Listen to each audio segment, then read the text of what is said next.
ಓಂ ಗುರುಭ್ಯೋ ನಮಃ. ಬಂಧುಗಳೇ, ಸದ್ಯದ ಸ್ಥಿತಿಯಲ್ಲಿ ಜಾತಿಯ ವ್ಯವಸ್ಥೆ ಹೇಗಿದೆ ಎಂಬುದು ನಿಮಗೂ ಗೊತ್ತಿದೆ. ನಮ್ಮ ದೇಶದಲ್ಲಿ ಸದ್ಯಕ್ಕೆ ಸಾವಿರಾರು ಜಾತಿಗಳಿವೆ. ಒಂದೂ ಜಾತಿಯೂ ಇಲ್ಲದ ನಮ್ಮ ದೇಶದಲ್ಲಿ ಇಷ್ಟೊಂದು ಜಾತಿಗಳು ಹೇಗೆ ನಿರ್ಮಾಣವಾದವೋ ಏನೋ. ಮತ್ತೆ ಸಮಾಜದ ಪ್ರಗತಿಗೆ ಅಥವಾ ದೇಶದ ಪ್ರಗತಿಯಲ್ಲಿ ಕಂಟಕವಾಗುವಂತಹ ಈ ಜಾತಿ ವ್ಯವಸ್ಥೆಯ ಬೀಜವನ್ನ ಯಾರು ಬಿತ್ತಿದ್ದಾರೋ, ಯಾವಾಗ ಬಿತ್ತಿದ್ದಾರೋ ಅದು ಕೂಡ ಗೊತ್ತಿಲ್ಲ. ಆದ್ರೂ ಯಾವಾಗ ನಾವು ಜಾತಿಯ ಬಗ್ಗೆ ಅಭ್ಯಾಸ ಮಾಡೋಕ್ ಹೋಗ್ತೀವೋ ಆಗ ತಿಳಿದು ಬರೋದೇನು ಅಂದ್ರೆ, ಮೂರು ಮೂಲಮಾನಗಳ ಆಧಾರದಿಂದ, ಮೂರು ಆಧಾರಗಳಿಂದ ಈ ಜಾತಿ ವ್ಯವಸ್ಥೆಯನ್ನ ನಿರ್ಮಾಣ ಮಾಡಿದ್ದಾರೆ ಅಥವಾ ನಿರ್ಮಾಣ ಆಗಿದೆ. ಅವು ಯಾವುವು ಅಂದ್ರೆ, ಮೊದಲನೇದ್ದು ಕಾರ್ಯ ಅಥವಾ ಮಾಡುವಂತಹ ಕೆಲಸದ ಮೇಲಿಂದ ಜಾತಿ ನಿರ್ಮಾಣವಾಗಿದೆ ಅಥವಾ ಜಾತಿಗಳು ನಿರ್ಮಾಣವಾಗಿದೆ ಅಂತ ಹೇಳಲಾಗುತ್ತೆ ಬಂಧುಗಳೇ. ಎರಡನೆಯದು ಜೀವನ ಪದ್ಧತಿ, ಅಂದ್ರೆ ಮನುಷ್ಯ ಯಾವ ರೀತಿ ಇರ್ತಾನೋ ಅದರ ಮೇಲಿಂದ ಅವನ ಜಾತಿ ನಿರ್ಧಾರವಾಗುತ್ತೆ ಅಂತ ಕೆಲವರು ಹೇಳ್ತಾರೆ. ಶರಣರು ಹೇಳ್ತಾರೆ ನೋಡಿ, ಹೊಲಸು ತಿನ್ನುವವನು ಒಂದು ಜಾತಿಯವನು, ಕೊಲ್ಲುವವನು ಒಂದು ಜಾತಿಯವನು, ಈ ರೀತಿ ಶರಣರು ಹೇಳ್ತಾರೆ. ಮತ್ತು ಮೂರನೇದ್ದು ಯಾವುದು ಅಂದ್ರೆ ಜನ್ಮದ ಮೂಲ ಅಥವಾ ಹುಟ್ಟಿನ ಮೂಲ. ಮನುಷ್ಯ ಎಲ್ಲಿ ಹುಟ್ಟಿದ್ದಾನೆ, ಮನುಷ್ಯನ ಜನ್ಮ ಎಲ್ಲಿ ಆಗಿದೆ, ಅದರ ಮೇಲಿಂದ ಕೂಡ ಅವನ ಜಾತಿ ನಿರ್ಧಾರವಾಗುತ್ತೆ ಅಂತ ತಿಳಿಯುತ್ತೆ. ಅಂದ್ರೆ ಜಾತಿ ನಿರ್ಮಾಣಕ್ಕೆ, ಜಾತಿಯ ಗಣನೆಗೆ ಒಟ್ಟು ಮೂರು ಮೂಲಮಾನಗಳನ್ನ ಬಳಸಲಾಗುತ್ತೆ. ಒಂದು ಕೆಲಸ, ಇನ್ನೊಂದು ಮನೋವೃತ್ತಿ ಅಥವಾ ಜೀವನ ಪದ್ಧತಿ, ಮೂರನೇದ್ದು ಜನ್ಮದ ಮೂಲ.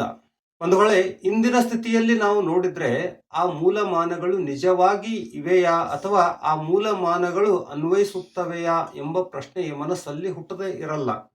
ಯಾಕೆ ಕೇಳಿ.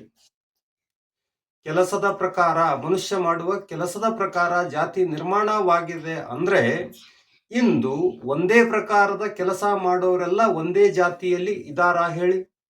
ಕಟ್ಟಿಗೆ ಕೆಲಸ ಮಾಡುವವರೆಲ್ಲ ಬಡಿಗ ಜಾತಿಯಲ್ಲೇ ಸೇರಿದ್ದಾರೆ ಹೇಳಿ? ಅಥವಾ ಕೂದಲು ಕತ್ತರಿಸುವ ಅಥವಾ ಕಟಿಂಗ್ ಮಾಡುವಂತಹ ಕೆಲಸ ಮಾಡುವವರೆಲ್ಲ ಕ್ಷೌರಿಕ ವರ್ಗಕ್ಕೆ ಸೇರಿದ್ದಾರಾ ಹೇಳಿ? ಇಲ್ಲ ತಾನೆ. ಅಂದ್ರೆ ಇಂದಿನ ಸ್ಥಿತಿಯಲ್ಲಿ ಕೆಲಸದ ಮೇಲಿಂದ ಜಾತಿಯ ವಿಂಗಡಣೆ ಮಾಡೋದು ಸರಿಯಲ್ಲ ಅಂತ ನನಗನಿಸುತ್ತೆ. ಇನ್ನು ಎರಡನೇದ್ದು, ನಮ್ಮ ಶರಣರು ಹೇಳಿದ ಪ್ರಕಾರ ಮನೋವೃತ್ತಿ ಅಥವಾ ಜೀವನ ಪದ್ಧತಿಯ ಮೇಲಿಂದ ಜಾತಿ ನಿರ್ಮಾಣವಾಗಿವೆ ಅಥವಾ ಜಾತಿಗಳನ್ನ ಹೇಳಬಹುದು ಅಂತ ಶರಣರು ಹೇಳಿದ್ದಾರೆ. ಅದು ಕೂಡ ಇಂದು ಅನ್ವಯ ಆಗ್ಲಿಕ್ಕಿಲ್ಲ ಅಂತ ನನಗನಿಸುತ್ತೆ ಬಂಧುಗಳೇ.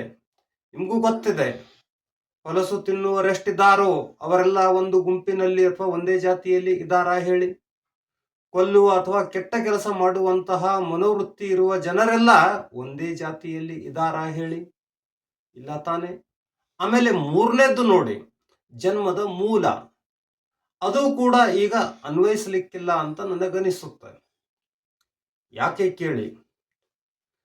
ಚಾರ್ಲ್ಸ್ ಡಾರ್ವಿನ್ ಅನ್ನುವಂತ ವಿಜ್ಞಾನಿಯ ಉತ್ಕ್ರಾಂತಿವಾದದ ಸಿದ್ಧಾಂತದ ಪ್ರಕಾರ ಮನುಷ್ಯ ಈತ ಒಂದು ಮಂಗನಿಂದ ಉತ್ಕ್ರಾಂತಿಯಾಗ್ತಾ ಉತ್ಪನ್ನವಾಗಿದ್ದಾನೆ ಅಥವಾ ರೂಪುಗೊಂಡಿದ್ದಾನೆ ಅಂತ ವಿಜ್ಞಾನ ಹೇಳುತ್ತೆ ಬಂಧುಗಳೇ, ನಾನಲ್ಲ. ಅಂದ್ರೆ ಮನುಷ್ಯನ ಮೂಲನೇ ಮಂಗ ಇದೆ. ಮನುಷ್ಯ ಅಂದ್ರೆ ಎಲ್ಲರೂ ಮನುಷ್ಯರೇ, ಎಲ್ಲ ಮನುಷ್ಯರ ಮೂಲವೇ ಮಂಗ ಇದೆ. ಮತ್ತೆ ನಾವು ಮಂಗನ ಜಾತಿ ಅನ್ಕೊಳ್ಬೇಕಾ ಹೇಳಿ? ಅದು ಅಪೆ ಅನ್ನುವಂತಹ ಒಂದು ಜಾತಿಯ ಮಂಗನಿಂದಲೇ ನಾವೆಲ್ಲರೂ, ಇಂದಿರುವ ಎಲ್ಲ ಮನುಷ್ಯರು ಅದೇ ಒಂದು ಜಾತಿಯ ಮಂಗದಿಂದ ರೂಪುಗೊಂಡಿದ್ದೇವೆ ಅಂತ ವಿಜ್ಞಾನ ಹೇಳುತ್ತೆ ಬಂಧುಗಳೇ. ಈಗ ಎಷ್ಟು ಜಾತಿ ಇವೆಯೋ ಅಷ್ಟು ಮಂಗಗಳ ಪ್ರಕಾರಗಳು ಆಗಿರಲಿಲ್ಲ, ಒಂದೇ ಮಂಗ ಇತ್ತು. ಅಂದ್ರೆ ಎಲ್ಲರ ಜನ್ಮದ ಮೂಲ ಒಂದೇ ಇದೆ. ಜನ್ಮದ ಮೂಲ ಒಂದೇ ಆಗಿರುವಾಗ ಈಗ್ಯಾಕೆ ಇಷ್ಟು ಸಾವಿರಾರು ಜಾತಿಗಳು ಎಂಬುದೇ ನನ್ನ ಪ್ರಶ್ನೆ ಬಂಧುಗಳೇ. ಉತ್ತರ ಗೊತ್ತಿದ್ದವರು ಕಮೆಂಟ್ ಬಾಕ್ಸ್ ಅಲ್ಲಿ ಹಾಕಿ, ನನಗೂ ತಿಳಿದುಕೊಳ್ಳೋಕೆ ಅನುಕೂಲ ಆಗುತ್ತೆ. ಧನ್ಯವಾದಗಳು.